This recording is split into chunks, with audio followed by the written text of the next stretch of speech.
রাহিল যেটা করলাম ওটাকেও ওয়াশ করছে।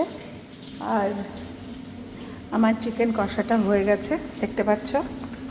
ওকে, অনেকদিন পর আমি বেশ মশলা দিয়ে এখানে বিভিন্ন রকম, মানে বলে না যে কী যেন মিক্স অ্যান্ড ম্যাচ কম্বিনেশন, এরকম করে খেতে মনে হচ্ছে ভালোই হয়েছে, ভালোই হবে। তাহলে তো বললো ভালো হয়েছে মা।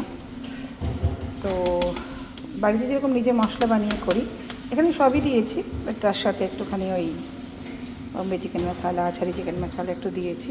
কারণ যারা খাবে কলকাতার টেস্টটা, তাদের একটুখানি চিকেন কষা টেস্টটা আসা দরকার।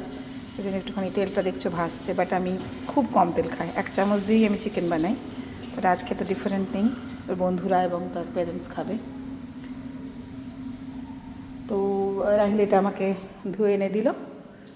ঠিক আছে, সবাই মিলেই কাজ করছি, রাহিল আমি দুজনেই কাজ করছি।